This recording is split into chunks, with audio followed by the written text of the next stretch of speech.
The Yankees, I think, could make a statement this weekend. If you beat us, you have to win the game. You have to beat us. For a third of the season, the 15 games the Yankees have lost, they've made somebody beat them. That was not the case last year. They made there was so much stupid play on the bases and inadequate, inefficient play in the field. This year, those two things have been cleaned up markedly, especially the defense. And I just think they can stare across the field at the Dodgers at the end of Sunday night and say, whatever happened this series, if we see each other again, you're going to have to beat us. Hello and welcome to the Pinstripe Post. My name is Ryan Sampson, but he's the star of the show, Joel Sherman. Today is Thursday, May 29th, Joel. Memorial Day just passed. The Yankees swept the Los Angeles Angels of Anaheim. They took 2 out of 3 against the Colorado Rockies. They continue to win series after series. And we're going to break down this Dodgers-Yankees World Series rematch coming up here, Joel. And we'll talk about this incredible pitching staff performance all around. We're going to break it all down on today's episode. But before we get to any of that, how you doing? I always appreciate you asking. How are you doing, Ryan? I'm good, man. I'm good. I can't complain. I mean, other than the Knicks trying to let us down here in the city, I'm enjoying the Yankees product right now, and I'm good. I'm good, man. Yeah, I've been thinking about this with the Knicks is like when you get good, people get frustrated when you don't win the championship, right? It's kind of this th story, except for 5 years with the Yankees over the last 30 plus. Is they're always at about the point where the Knicks are now, or close to it, and it's hard to win championships. And it's easy to forget that yesterday the most Knicks fans were, like in April and May, had nothing to do, and that this is better than that. And so, yeah, I guess it's a long-winded way of saying I wish that fans could enjoy the journey Yeah. more. I know that there's only like the euphoria of the championship, and then 2 days later, what else are you doing? But I mean, it has been a pretty good ride, and I think we've said it on the show before. I'm born and raised here Mhm. and still live in New York, and the city is so alive when the Knicks are good at this time of year. It's just such a more fun, better city where obviously people really love and care about baseball, but you do realize at times like this, it is a basketball city, number one, I think. And the streets are just alive those nights, people pouring in and out of bars. You could hear, if you live close enough to bars, you could hear, a basket's been made. One of the outdoor places they're showing a game is about 4 blocks from where I live at the Okay. Oculus downtown. And like if you just walk the street, you could be 20 blocks, but you could hear a large moment. I don't know. It's if you love the city, it makes the city come alive. It really does, and I'm hoping that tonight they can extend this series and try to make some magic happen. It's just a good time in the city, and I don't want the ride to end. I don't think a lot of New Yorkers want this ride to end because it's fun, and the Yankees are fun. So let's talk about this, Joel. I mean, sort of for first pitch, the Angels and Rockies are not world beaters, right? There's a lot of bad baseball teams. I've heard you guys talk about it on the show. But you got to beat the opponents that are on your schedule. And I think the Yankees are handling their business very well against these opponents. And the biggest surprise, Joel, is that before the season, we talked about this rotation and how much trouble they could be in with after the Cole and heel injuries and starting off by not having Schmidt. And it puts a lot of pressure on a new guy in Fried and Rodon. What are you going to do? And everyone in this rotation, Joel, since May 1st has been taking the ball every fifth day and just stepping up and continue to give this team a chance to win. What has been so impressive for you to watch how this rotation has really taken off in May? Yeah, first let's talk about taking care of business, which is the bad teams are bad teams and lose a lot of games because, in particular, everyone beats them, notably the good teams. And if you don't, it's hard to build up your win total to the 90 something that's necessary. The Phillies just took control of the NL East for a little bit because they had 10 games against Oakland, Pittsburgh, and Colorado. Mm-hmm. I still say Oakland, the Athletics, Pirates, and Rockies. And they went 9-1 and opened a little in the NL East. Like, this is what you got to do. The Rockies are going to lose probably 130 games. And when they're in front of you, if you want to build your record to a certain point, you got to kick the crap out of them. You got to kick the crap out of the White Sox when they're in front of you. You got to beat these bad teams and have kind of a merciless quality because you know that, if you play a little over 500 against the really good teams, that's good, Yeah. right? That's why those teams are good. They're winning 55, 60, maybe even a little higher percent of the game, so it's hard to beat them often. So that's how you build your record. As far as the rotation, I do think it's their story of the season. I think it's one of the stories of the season of the baseball season. For what we thought late in spring training and through a good deal of April about how it could undermine them, that they were in a stall from here until July 31st, or from here until Luis Gil came back in July and then July 31st, that while can their offense outrun their pitching? Can their bullpen support enough without being blown out? And the reality is, in May, they have a 2.15 rotation ERA. It's number one in the majors. It and I do think it's one of those times we will forget it when bad stuff happens to the team. It's Mm. just, again, it's the kind of like reality of the day-to-day life and not seeing things from 10,000 feet. But it says an awful lot about the Yankee institution, their pitching program, their ability to locate players they think can fit their pitching program, that this is where they are.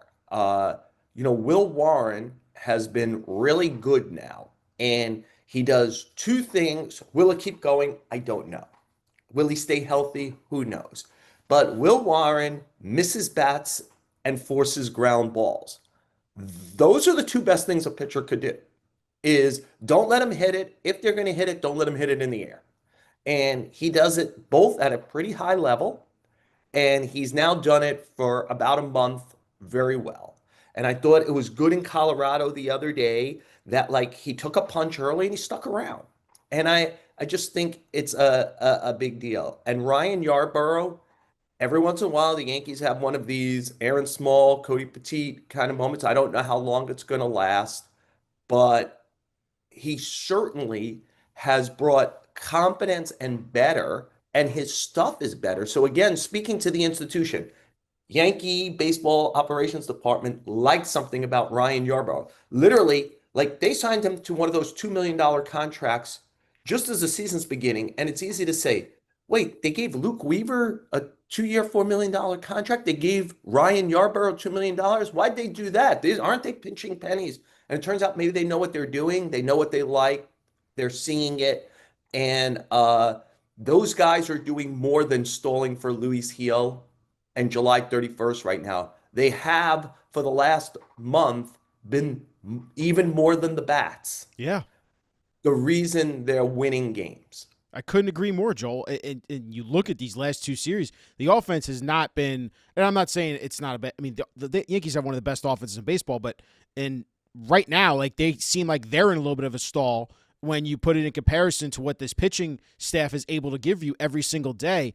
And they're doing it in multiple ways, right? Like, you just pointed out two guys. One is a first time developmental project for them in Will Warren, right? Like, a prospect that they brought up through their system, trying to see if he can graduate each level. He struggled a little bit to start, but now you're starting to see, okay, maybe he's piecing together. Maybe he's learning how to use his fastball sinker, use that, I mean, use his combo to sweeper, like, is so filthy to get guys to strike out, miss bats, or even cause ground balls. And then you have a guy in Yarbrough who they brought in off basically almost like waivers, right? Like, you say $2 million contract, he was let go. He comes to the Yankees because he knows and he sees the pitching lab they got there, and his stuff is, like you said, it's better because his fastball's up. Like, his fastball's up in speed a little bit. His curveball is one of the best in baseball. It just, or I think his changeup is really good too. Like, it's fun to see how the Yankees can take these guys and really take them to the next level. And this moves me to my next part of do what. Can I just Yeah, jump in for yeah. something here? Because I think he probably regrets saying this several years ago, but Brian Cashman used the term that we're a fully operational Death Star, meaning you could do things from every level. Well, let's think about their rotation. They use their money They have the highest paid left-hander in history in Max Fried and one of the highest paid left-handers in the history of baseball in Carlos Rodon. Ryan Yarbrough is a low-paid left-hander who's a reclamation project they found on the market. The Blue Jays let him go before the season. I'm missing the Blue Jays' great pitching, why they weren't able to do something with him, but they let him go. So that's a left-hander on the other end of that spectrum. Yep. And Will Warren and Clark Schmidt are draft picks Yep. who came through their system. As fully functioning Death Star goes, that's pretty good. That's using your money, using your baseball ops, and using your draft and develop to produce five men. Luis Gil, when he comes back, is a guy they made a very small trade for. They turned Jake Cave into a guy who won the AL Rookie of the Year and was starting World Series games last year, and is somebody who I assume will go right back into their rotation when he's healthy. It it speaks to what we will shit on at some point this year when things go wrong, which is I don't know what they're doing, fire this guy, this whatever. This takes craft. Not everybody. It's Leon Rose, right, Mm, with the Knicks. We saw a lot of people do that job poorly for a long time. It's not automatic because you get the title that you'll do it. And Brian Cashman and his group have done this for a long, long time. And just looking at the contours and the context of the rotation, you could do the same thing with the bullpen. yeah. uh, where they find them, how they improve them. We should recognize that they have a lot of advantages financially, and they generally have taken advantage of it well when it comes to pitching. And then they have filled in the other places, draft and developed, international, and finding guys on the scrap heap whose profiles they like and making them better. I didn't mean to interrupt you, No, Ron, no, but it's okay. I just want to talk about the full length of it because it's really a great organizational success story. And of course, individual, these guys all are pitching well. It starts with them. Yeah. But it's a great organizational. And can I throw in one other one that I think works? Like maybe Carlos Rodon has done this by himself, but I think that Carlos Rodon is also a success story because his arsenal has expanded and his pitching maturity has grown. And I always start with the player being adaptable enough in both of those ways to do it. But this is not a success story I saw coming. Even a couple of starts into this season, when Aaron Boone was talking about, well, this was 3-run homers, and I'm like, well, 3-run homers count. Like we can't just say aside from the 3-run homers. If you give up a 3-run homer and you're a pitcher, you're probably going to lose the game. And they were ill-timed. It was like walks in front of it and stuff. And the comparison I consistently made was he was the left-handed AJ Burnett. The stuff was great. And at the end of the day, you look at the pitching line and be like, how did a guy with this kind of stuff have that kind of bad pitching line? Well, it was that. It was ill-timed, bad pitches at the wrong moment. Can I give you a stat for that Rodon moment you're making right now? So Yep. Yep. Rodon, right now, after he struck out Tyler Ward the other night in the Angels in the third, batters are now hitting 118. So they're 2 for their last 17 with runners in scoring position and 2 outs versus Carlos Rodon this season. He has struck out 7 of 19 batters facing that exact situation with runners on and 2 outs. That is what you're talking about here. And the He has impressive. found this ability.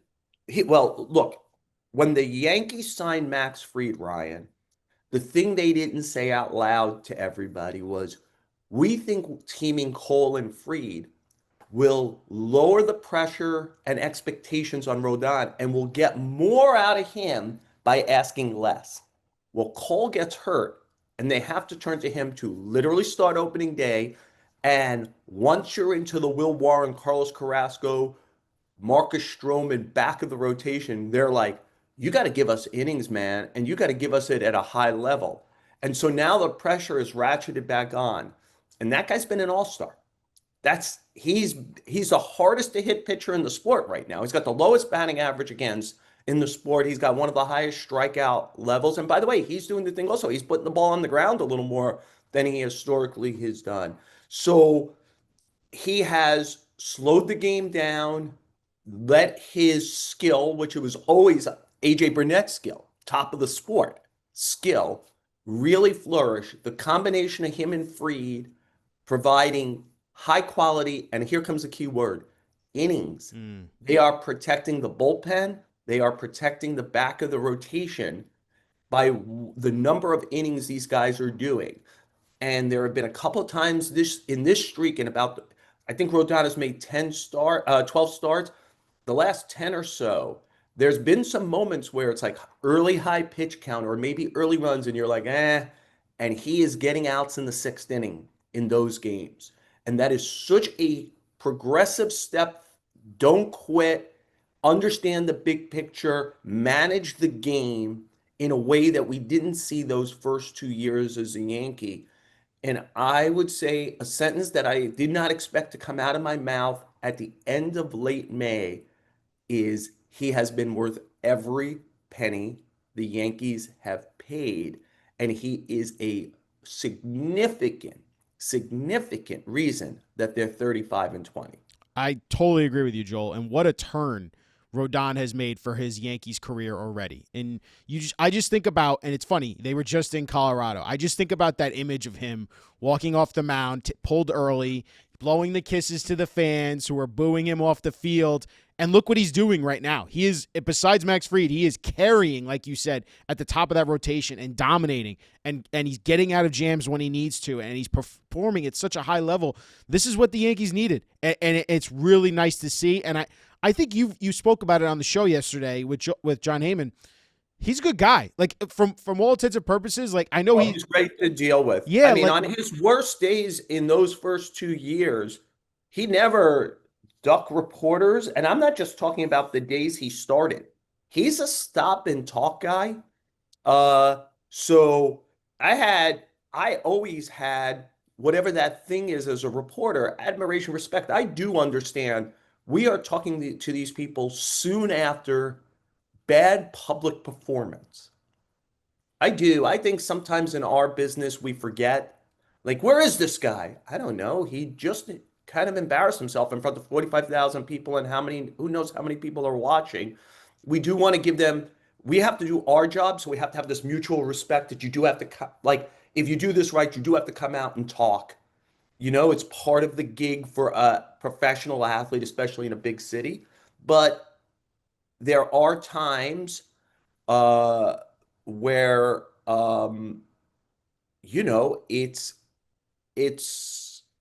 not great, yeah. and the guys who stand up and talk about it, I do feel admiration for. I'm sorry, I'm just blanking. Somebody walked out on without talking yesterday who was a huge player, and somebody called me to complain. I'm like, just want to look at it real quick. Who is it? Oh, um, so Jackson Jobe, who's a young pitcher on the Tigers, his velocity was down yesterday. And so it's an obvious story. And again, I hope the fans understand. I assume you, if you're a Tiger fan, want to know it's your number one pitching prospect. Where'd your velocity go? The only way to really know is to ask Jackson Jobe, hey, is this an issue or not? And he skipped out and didn't talk to reporters. And I think that that's bad institutional from the very top including media relations department, but also a veteran player who has to walk over to you and say, this is part of it. Like if you want to stand there on the day you throw the 3-hit shutout and get flowers, this is the other end of it. When things don't go perfectly, the fans want to know on the bad days what's going on also. And Absolutely. these guys are the conduit of how the fans find out. They're reporting on this game, and you're an interesting public figure on this game. Anyway, we went off on some journalism No, tangent here. But to your point, fighting with Matt Blake, waving to the crowd, giving up 6 runs in 3 innings, whatever it was, Carlos Rodon not only was there on what feels mandatory. mm-hmm. Hey, you got to go stand after you pitch. But I can't tell you how many times I went up to his locker and said, "Hey, Carlos, got a second?" He says, "Yeah." And I was asking, "Hey, I know you've been playing with this pitch, or maybe I'm asking a bigger question." I have not had a moment in 2+ years where I went to Carlos Rodon and got anything but, "Yeah, man, what do you need?" Yeah, and that for me, like as a fan, and I'm sure for you guys in the press, that's where you deserve flowers, in my opinion. Like, you're making yourself available. It's like, hey man, I could talk to you whenever. Like, that's refreshing compared to It's them. having respect for fans. Yeah, Yeah, and yeah. I know it's hard to look at me and see thousands of fans, but I'm not selling what you tell me on the street. I'm putting it online in the newspaper. We're talking about it here. We're talking about it on the podcast I do with John or on television when I'm on MLB Network. That's what I'm doing with it. And hopefully, if I'm doing it well with some craft, I know the question to ask. I know how to frame it. I know I could retain the information you're giving me and remember it correctly in the right order. And then I kind of like it's a bang shot and pool, right? It's coming to me and then it's going out to fans who I assume are like, oh, why is Carlos Rodon pitching blank? Great, terrible, on Thursday, whatever. Like if I'm doing my job right, that question you have in your head, I'm asking the question, then I'm kind of carom shotting it in pool to you. Anyway, we still kind of doing journalism It's here. I didn't mean okay. I think it's uh, fascinating stuff with Carlos Rodon because, listen, this is the best stretch of his career, 8 games. He has a 1.27 ERA over his last 8 games. That's the lowest ERA over any 8 game span in a season for him in his career. So he's pitching the best he ever has in his career right now. So I hope this analogy makes sense. I was talking to some Met people recently about Juan Soto, and they know that I saw probably all 700 plate appearances or so last year, or a good deal of them. And one of them said, what do you think's missing? And I said, I know everybody's talking about like the strut and things like that. I'm like, that's wallflower bullshit. To me, what's missing is in this day and age when it's so hard to hit, the velocity's never been better, the movement's never been better, and the understanding of what each individual's hitter's weakness is has never been better for all the reasons. So it is hard to hit now. So the number of hitters who feel in control of an at bat you could count on a hand. And I said, Juan Soto last year it felt like he had the ball.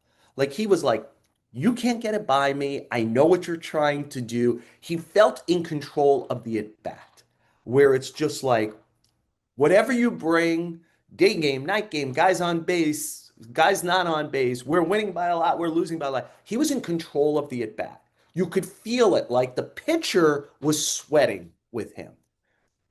Carlos Rodon, for the first time as a Yankee, feels in control of the game. To your point, like it's first and second, no out. You now believe he has the concept, not just the stuff, but the concept of how to manage this inning. How do I do it? Well, I could put this guy on the ground and I could strike that guy out. That's how I'm managing inning. And feels like he's taken a deep breath and is like, I have great stuff. How and more stuff than ever, more different stuff. And how do I manage that stuff to do it, which feels freed like, which feels coal like, beyond the stuff, which is I know how to make sure this doesn't become a 3 or 4 run inning. This will be a 1 run inning or a no run inning. I know how to manage it. The ball isn't going to go over the fence for a 3 run inning here. I know where this guy's slug is at, and I've taken a deep breath, and I'm going to stay away from that slug no matter what. And I just feel like in that way where it was like, no matter what the outcome was with Soto last year, you didn't think that he wasn't in control. Mm. Sometimes you strike out, sometimes you pop out, whatever, but he felt in control. Rodon's going to give up 6 runs in a game at some point soon here, just because that's baseball. But I'll be curious then what that next start, because it's still like, let's see it for a full season. But I have now reached a point after about these last 10 starts where I watch a Rodon start, and I expect him not only to pitch well, but that when crisis within a game arises, instead of speeding up, which seemed to be happening those first 2 years as a Yankee, where he wasn't thinking clearly, he has found, which is, by the way, when you take the punch in New York, Sonny Gray, Javier Vasquez, Ed Whitson, we got a lot of guys. Not a lot get off the canvas. Says something. The guy's gotten off the canvas in New York. That's not an easy thing to do. It's not the history here. And we're going to now find out about Juan Soto getting off Yeah. the canvas on the other side of town because last year was and to his credit, because he's so good, it went as well as it could from literally first day to last day for him. And now he's going to have to get off the canvas carrying what clearly is baggage that's a problem for him, which is the 700. I mean, it's not a problem. He's getting 765 million.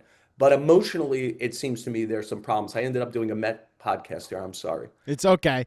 Just want Listen, to make I just want it's to a make the comparison. comparison Yeah, yeah. about like when you watch a game, you could feel who's confident and who's faking confidence. Joel, we saw it last year with Rodon too. I mean, it was like, okay, he had a good regular season, but what's he going to be in the postseason? And again, he fell into that trap of I'm throwing, I'm throwing, I'm throwing. I'm not pitching to the situation. I'm not pitching to out of these, men on base, and it feels different. And again, you could see him. Like I think what you're trying to say is you can see the confidence on the mound, and you could see that he understands I can pitch to the situation and I can get out of these jams because I have the good stuff right now, and I have the mental wherewithal. I know I can get out of this jam. So there's definitely a difference from last year to this year, and from the first year with the Yankees, it's been a significant improvement to now in year 3. So it's really refreshing to see.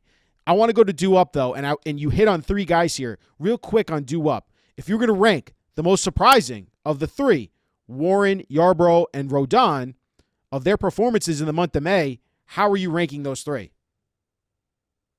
I mean, what a wishy-washy answer. Somewhat of a tie. Oh, come Because on. You got to pick. You got to pick I 3. well, I mean, I would say Warren is one Mm. because Warren also had a little bit of the stunned look in April. The other 2 guys are at least veterans who have touched major league success quite a bit in various places.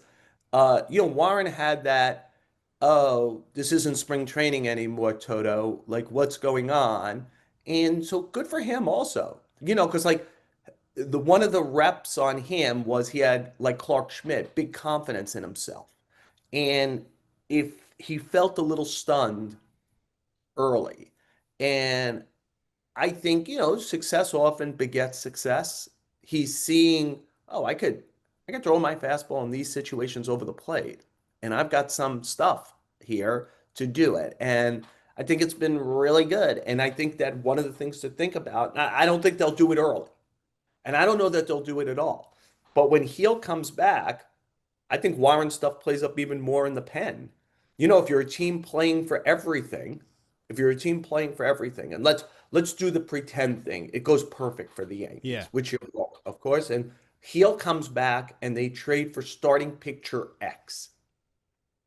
And does that mean like, okay, Yarbrough goes to the bullpen immediately because he doesn't have options or anything. Warren goes to the minors. But on September 1st, if it's still going well, do you say, well, that's one of the best arms in our system. He can pitch in the major leagues and get guys out. We saw him. Should we bring him up and, like September 1st and put him in the bullpen and see what that looks like? Again, that's so far Yeah, from yeah, yeah. here. Warren has opened the imagination that he can help them. And maybe that will be look, if he pitches like he's pitched these last, like, say, 5 or 6 starts, that's a high level major league starting pitcher. Like, Yeah. I keep like limiting his potential because I'm like, okay, let's play the game. He's Will Warren, right? He's a whatever round draft choice. He was like a nice little story. Like, You have tempered expectations for Warren all year. You're like, listen, yeah, like we all know the stuff, but like yeah. let's actually see him do it in the majors. Because Major League Baseball's hard and Mm-hmm. most people fail. But if the guy who's thrown these last 5 or 6 games keeps going round and round, healthy, tough thing, right? Major leagues, the effort is stronger than in the minor leagues. You're being asked a lot. Mm-hmm. If he does that, well, how many guys on the trade market are going to be better than that?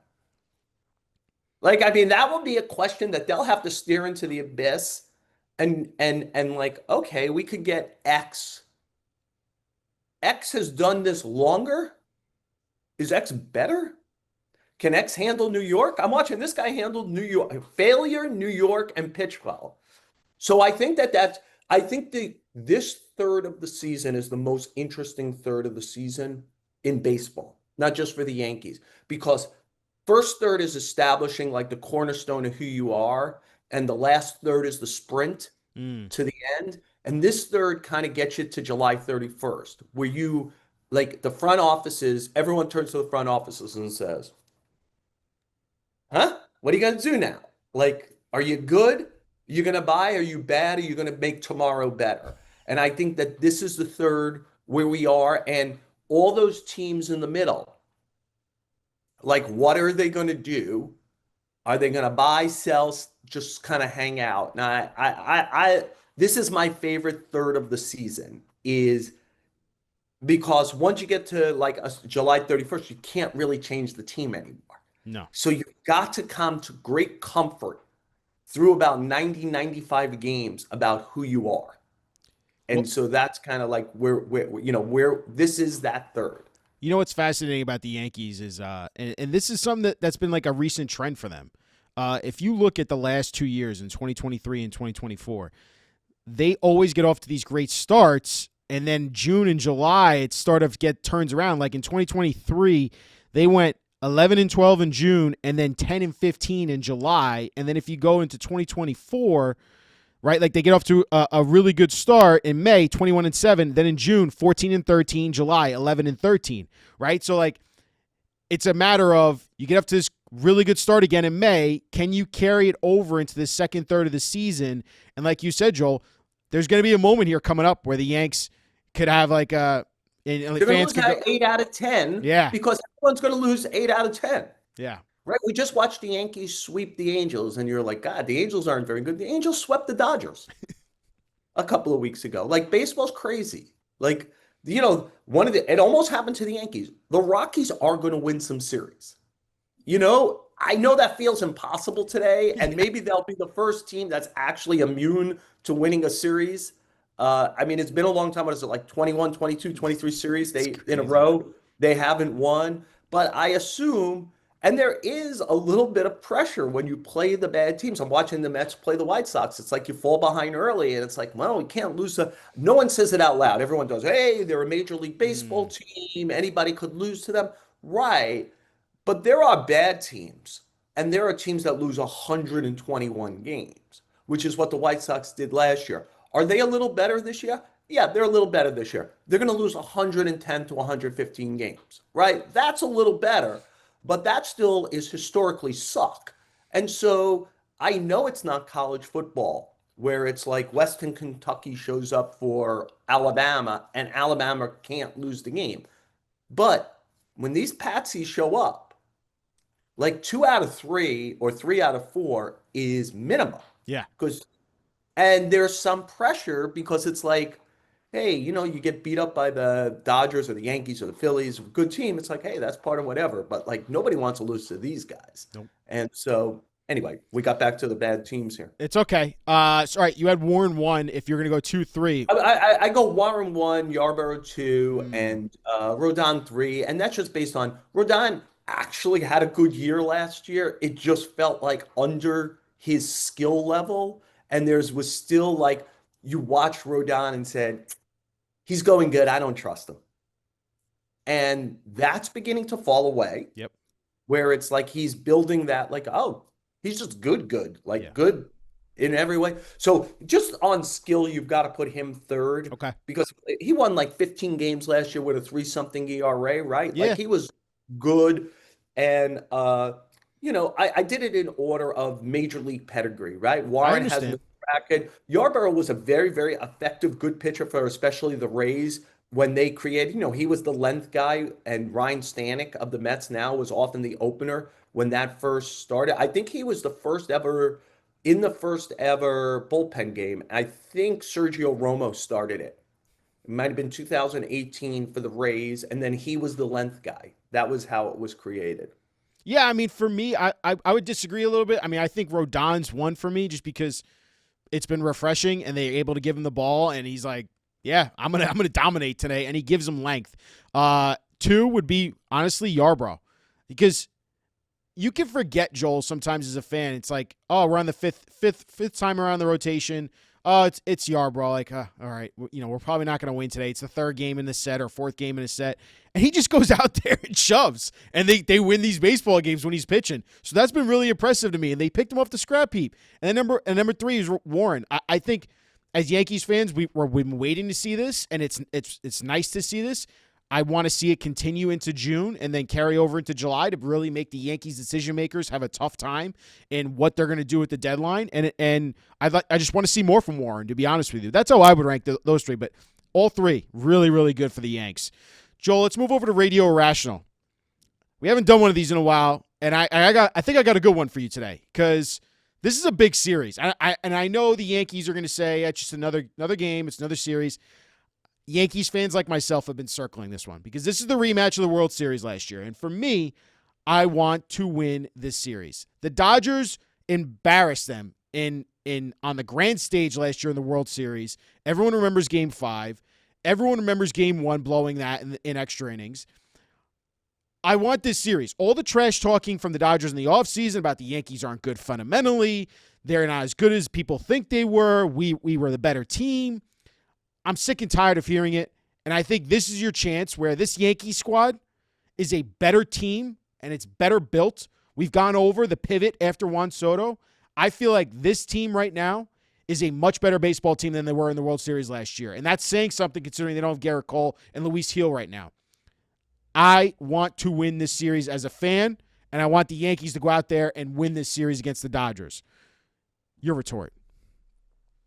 Well, it's interesting. You're upset about the Dodgers players saying what we spent the year saying Mm-hmm. last year, that they're bad fundamentally. They It's just say it out loud. it's the family member or the person you don't know that points out your criticism. Like family member, okay, listen, like, I hear you, I can fix that. I, But it's a stranger saying, you got issues, and it's like I don't know you. I think it's a good little moment. I think the Dodgers are a little bit like they were in the World Series last year. Their starting pitching is not in a great place. And you wonder if it ever will be. Like, do they just acquire guys and or use guys in a way? They got 14 pitchers on the IL right now. Like they churn through it. And you do wonder, do they get to an idealized their whole quest, they won't say it out loud. I know a lot of their guys, but like they have the arrogance, like they think they're going to win the division. If you go look, you mentioned that the Yankees often play well the first 2 or 3 months and then back up. The Dodgers kind of do what they're doing now, which is still they're one of the 5 or 6 best teams. And then about July, August 1st, they look at each other and go, why don't we stop losing baseball games? And they get to something and they just keep winning. And so I think they believe they're going to win that division and that everything they're doing is designed to be in the best position to win a lot of games in October. Like it gets lost to time a little. They were talking about should Shohei Ohtani be used in relief last October. So I know he could be starting in the major leagues right now if they wanted to play this faster. They're playing it slow because everything they're doing is with the thought of will he start at least a game around starting October 1st, right? They'll slow play Blake Snell. They'll slow play Tyler Glasnow. Now, all those guys aren't going to start. Can they get, they'll protect Yamamoto, who's pitching great, as much as they can to there. Can they get Sasaki to, like that's their whole mindset. They're the defending champions. And so they're in this position like the Yankees were when they played the Yankees last year. Their starting pitching is not dominant. And so the Yankees are kind of catching them at a right moment, even playing the game in Los Angeles. And can I throw in one small thing that I think has some value here? The Yankees are about to complete their second West Coast trip. And I hope fans take this in the way that I am trying to say it, which was I was a beat guy. I was a Yankee beat guy from 89 to 95. I'm not playing a 3 hour game a day.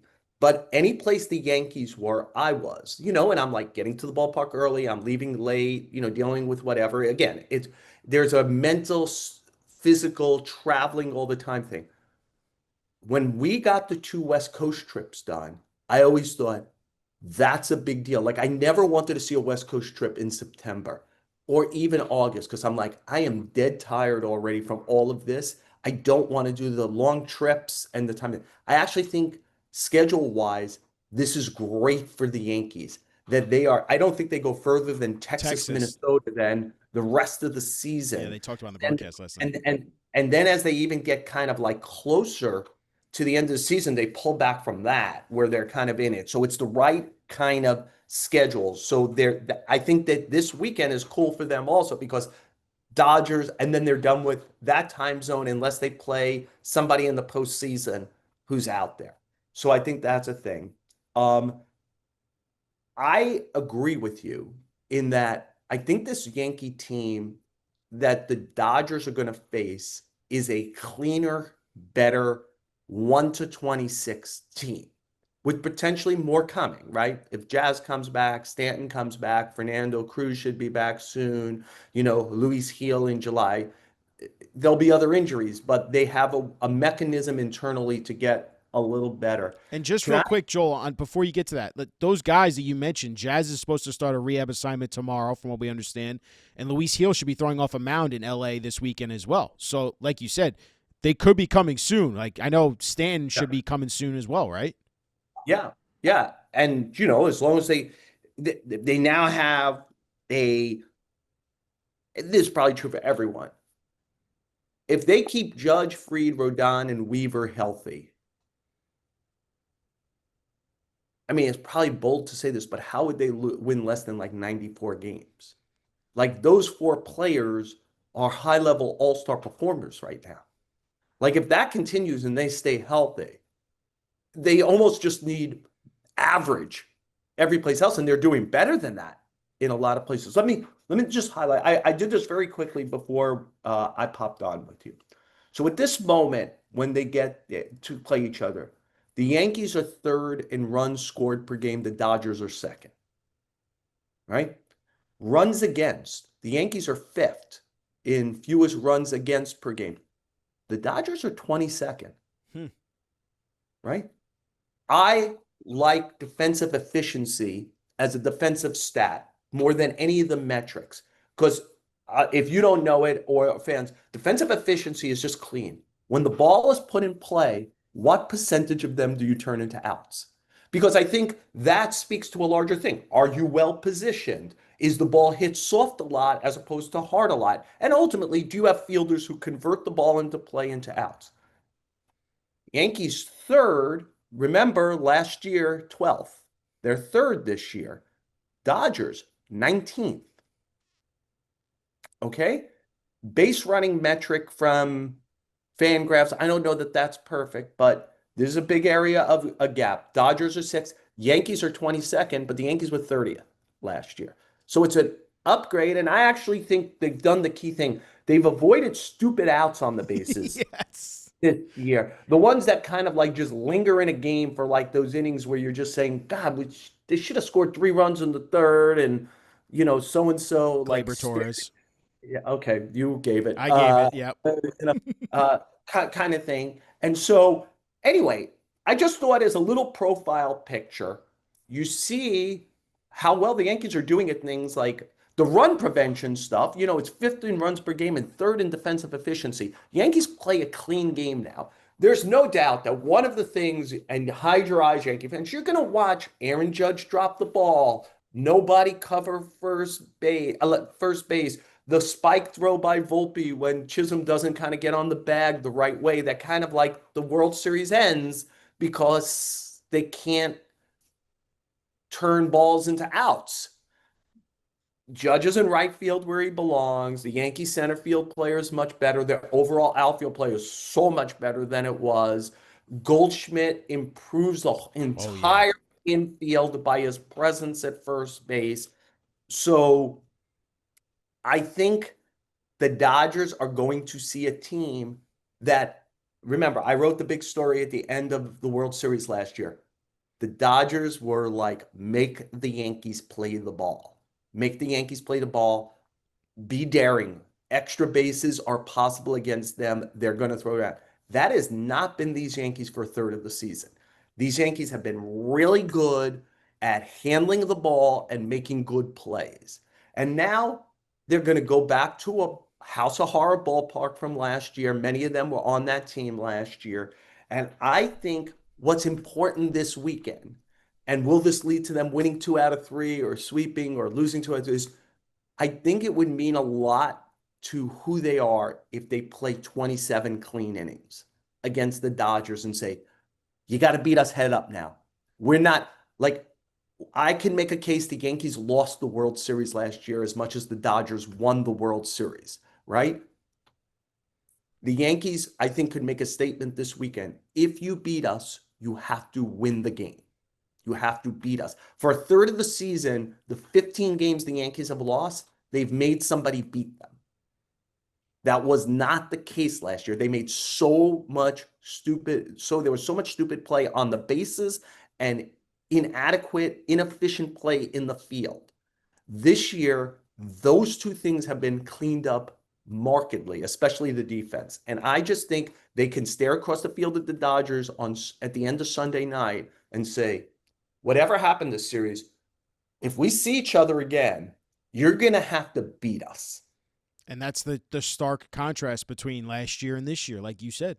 The Dodgers said, let the Yankees beat themselves. And that's literally what they did in game 5. It's I forever would burned in not, my memory. yeah, and I would not um, minimize what a quality first baseman does for everything. It feels like such an important position until you have nobody who can play it. Oh, And Goldschmidt's been incredible. Goldschmidt, Goldschmidt handles the ball well with a high baseball IQ, and it changes things. And he has retained a lot of athleticism at 37. And I think that like I don't know if don't ever tell me the plan. I don't know if we're getting to some Stanton Rice thing later on, but like if we do, I do believe that a key issue is Rice needs to play first base twice a week because of Ben Rice, but also I got to make sure Goldschmidt is fresh from September 1st to the last day of the season. I And mean, I don't want him to lose any. He has brought athleticism at 37 to first base. Joel, he stretched a single into a double yesterday in the first Yes, inning. he's a hell of a baseball player. Like he's a guy I'm glad. I always say one of the blessings of covering baseball in New York, especially when you have two teams, is a lot of the great players of errors end up playing games here. Like Ichiro ultimately played here. Randy Johnson played here. A-Rod played here. Like a Ricky Henderson came back. I saw him at the beginning with the Yankees. I saw him near the end with the Mets. Like great players play here. And that's such a joy because I get to watch a guy every day and go, oh, that. And it's like Paul Goldschmidt is a guy who I probably watched play 100 games, but it was on Arizona, the Cardinals. They're at Citi Field. It's a postseason game or whatever. And so you don't get that serial watching it every day where you're like, could really like home in on a guy and say, I like or I dislike. Paul Goldschmidt is exceptional at baseball, exceptional at baseball. And we spent 12 months doing this show last year talking about how horseshit the Yankees were at baseball. Yeah. And they've added in him and Bellinger, they added two guys who are good at baseball, besides being good at baseball. Like they can hit, but they're good at baseball. Like they don't do stupid things with the ball. They do really smart things. They create good plays for the Yankees. And it's a gigantic difference from last year. Yeah, and they're not playing guys out of position. We'll see what happens with Jazz. Apparently he's, they're putting him at reps at third now in the rehab start, which I don't love the idea of moving him back to third because that wasn't. I think he's more comfortable at second, but we can get into that later in the future episodes. But to highlight Paul Goldschmidt, I couldn't agree with you, Joel. Like we were talking about him in the beginning of the season of, is this guy just going to be a first base option against lefty starting pitching, and then we'll see what happens against tough righties if he can continue to hit and if we have to, sometimes play Ben Rice, but the guy's been incredible. He still has the athleticism. He still can hit the hell out of the baseball. His approach at the some power. yeah, Like that he has, but you could see the smartness of it. He's like, oh, if I go for power, it's a little bit the Volpe thing. Like Volpe hasn't like hit a homer in a long time. Look at how much better of an offensive player he is.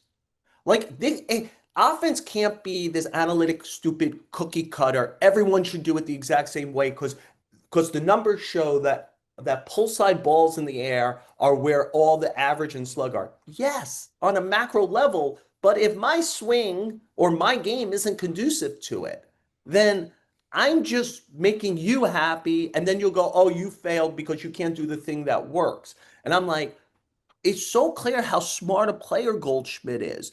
He knows he's not going to park 30 homers this year. So, what's the thing that still makes him a high level offensive player? Getting into good counts, hitting the ball hard, taking an extra base when it's there, taking a walk when it's there. This version of Volpe is so much better than the guy who is trying to get to 20 something homers and is having one bad at bat after another chasing it. And then every once in a while, he'll pop a homer and their guys will go, see? Huh? And I'm like, all the at bats count. He could be a good hitter. Let him be a good hitter. Like a sacrifice fly in a 1-0 game freaking matters. Hey, I'll tell you what, Get Joel. it to the big part of the ballpark and make them field it and make a play. It's not just Volpe, but I know what you're saying with Volpe so much of a better player offensively right now. It's the Yankees' approach on offense. They have the most sac flies in baseball right now. They're at 24 sac flies. It's the most in Major League Baseball right now. It's the approach from everyone. That's what's different. I'm not watching Alex Verdugo ground a ball to second base every time. I'm watching actual approach, and that's where, like you were talking about with the Yankees overall defensively, they're making the routine. They're not giving extra outs. They're playing baseball straight up, and now it's to the Dodgers. Beat us straight up. We're not going to let you beat us if we're making dumb plays in the field. We're not going to let you beat us if we're not covering first. All those things. This is a better Yankees team, and that's why I really want to win this series this weekend and shove it in the Dodgers' face, because we're not coming back out here until the World Series if that's what we're going to end up playing. So that's where I'm at for that for the Yanks. I mean, other things, Joel. You pointed out there's still a lot of carryover from last year. There's only 3 guys in the lineup from last year's team to this year's team because Jazz is obviously out with the injury still. So this is a new lineup too for the Dodgers to face. So I mean, you got Goldschmidt, you got Bellinger, Grisham's your everyday player now. Seems like Ben Rice hopefully will get in there. I'm looking forward to it, man. It's gonna be a fun series. I think it's gonna be a fun series this weekend. I thought the Mets series against the Dodgers last weekend was fun. I think there's like 5 or 6 teams that are like really good.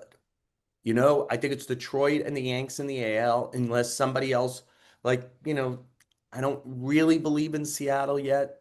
Uh, you know, uh, The pesky I Tampa Bay still, Rays are creeping still. I mean, I feel like they're there, but they're and they not. could pitch, and Yeah, they could pitch.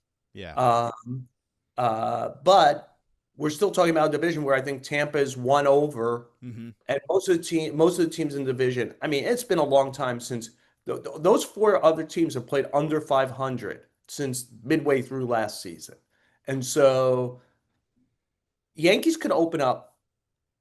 Can they? Will they? I don't know. Like, but they have the capacity. Like the Red Sox are down right now, and so when those series come up against the Red Sox, there's nothing that would breathe life into the Red Sox season like beating the Yankees, Mm-hmm. especially the first place flying Yankees. And so, like, you think the Dodgers series is something. I would say series coming up against like the Red Sox, to me, like step on their throat and say, you guys are sellers this year. You're not contenders. Like, I think that that's important because I think everything starts in your division. Yeah, I agree, Joel. I agree. And trust me, I'll be turning my full attention to the Red Sox if the Knicks get eliminated this weekend. We'll be fully into Yankees baseball. Joel, let's go to Joel's notebook. We have the Yankees Dodgers World Series match. I want to open up the floor for you. You were there covering the World Series last year. What else you got for us for Joel's notebook?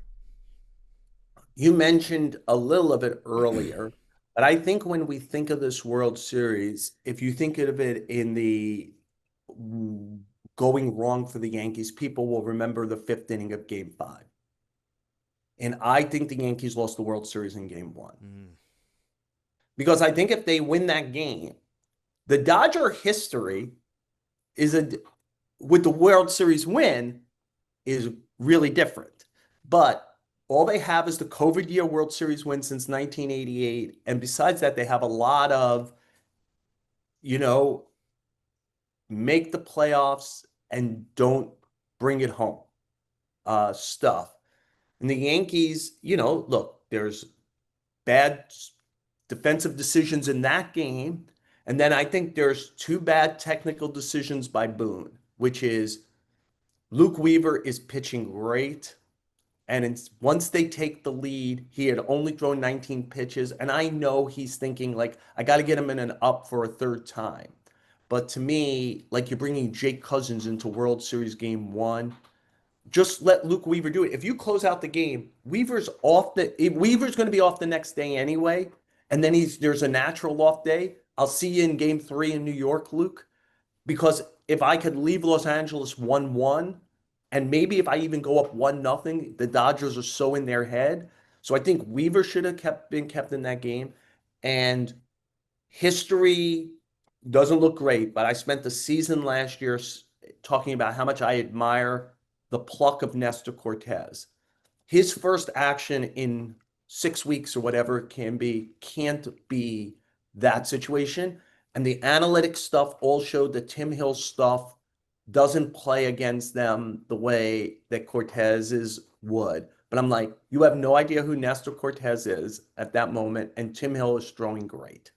And so I think Weaver not being in the game and Hill not being in the game and them playing an unclean game again at that thing cost them game one. And I know that people will be like, well, can you imagine if they hold on in game five and they win, they're going back, Los Angeles, it's in their head. It's still a matter of, it's a little bit like the Knicks now, right? Once you go down big in a series, I would even say it's a little like the Knicks series this year is Yeah. they have control of game one. Game one. If once the Knicks don't win game one, you've got to win 4 out of 6, right? Or you've got to come to the mindset of we really have to win 5 games in this series because we should have won game one. So now we got to be like, okay, that wasn't a win. You got to win 4 more. And I thought from the moment the Yankees let them off the mat in game one, that felt like a lot of the series last year. And their bugaboo that they didn't play clean was there. And I did not, in real time, because I always think it's unfair to be like at the end of the game, go, oh, this went poorly. Why did you do this? I was like, I remember turning to guys next to me and go, Jake Cousins cannot be in this baseball game for me.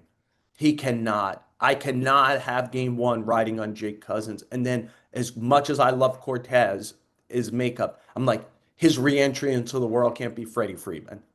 It cannot. I've got to take a shot with Tim Hill. Joel, it still haunts me. I was talking to my AP over here, Brian. He's a Yankees fan as well. We're like, game one hurts more just as much as game five for us because, like you said, you blew an opportunity there to really take your step and say, we're here, we're the Yankees, we're trying to win a World Series, and it went all downhill ever since. And it's the same thing that's going, like you said, with the Knicks.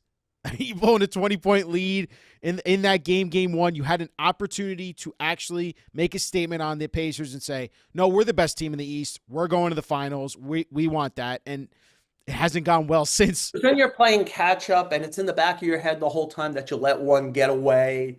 And it's just very, very hard to get off of that icy slope because the math just begins to work against you. Like, okay, you blew a game. Now you got to win instead of 4 out of 7, you got to win 4 out of 6.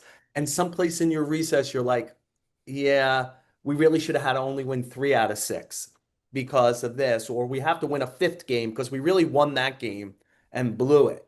And teams that make it this far, the Eastern Conference Finals or the World Series, are too good to just hand one to. Yeah. And that's why I go back to when we do this show next week, Ryan, I think one of the things, whatever happens in the Dodger series, I think we should answer the question, did any of the games the Dodgers win, or did they win? Because I'm like, this is the big difference in the 2025 Yankees from the 2024 Yankees. You have to win the game against them. And so I'm curious when they face down a bit of their monster from last season who kind of fully exposed what they bullshitted about all year. No, we're fine, we're fine. And then on the biggest stage, the Dodgers said they weren't fine. And then, as you mentioned, afterwards said, ha, ha, ha, ha, ha, we knew who you were, whatever. I don't think the Dodgers are going to be able to say that on Monday morning. I think this is a different version of the Yankees. I am curious when they face down the monster in that stadium for 3 weeks, do they continue to be that clean on the bases, clean in the field technical team? Yeah, it's definitely something to pay attention to.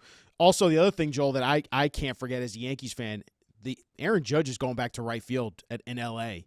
for the first time since he broke his toe. Like Yeah. I I brought think this they up. put padding a low down there though, right? Yeah, I wonder if that's something mentally. Like, you think about if you're Judge, like, oh, I haven't been out here since that happened. Well, it's amazing we've done this much talk and we haven't mentioned that Otani and Judge are playing against each other this weekend, and they're the two biggest stars in the sport. We're giving love to the rest of the Yankee squad because we all Yeah. know So everyone. we talked a lot more about Ryan Yarbrough than about Shohei Otani and Aaron Judge. We do when people accuse this show, we do the deep dive on the Yankees, not just hey, Aaron Judge is amazing. Let's talk about him. I mean, we could talk about the fact that he's getting intentionally walked for the first time in the first inning since Robinson Cano. If you want me to give you that, Joel, I could give you that. But I mean, he's Aaron Judge. Yeah, Yeah. everyone's going to be talking about him this weekend. We're going to see Ryan Yarbrough most likely pitching Game 3 against the Dodgers. We're going to see Will Warren on Saturday against the Dodgers. I am more interested to see how those guys do against those lineups with 3 MVP candidates in that lineup. I want to see how the Yankees staff holds up. You know what I mean? And by the way, Teoscar Hernandez and Will Smith are performing better than some of those MVP candidates. Yeah, it's not just the big three. It goes down to about midway through the lineup It's where they have real mashers. it's an Uh, incredibly deep lineup, and like you said, they're second in baseball in runs. So like, let's see what happens, man. I'm excited, Joel. yep. You're the man. Appreciate you as always for coming on here talking Yankees baseball. We'll do this again next week, and as always, man, go Yankees, and I appreciate you. All right, Ryan. All the best. I won't do the Go Yankees. I've got to be at Met Rocky games this weekend. Ooh, have fun with that one. Yeah. I wonder who I killed that I have to be there. Anyway. Thanks, Joel. All right, Ryan. All the best.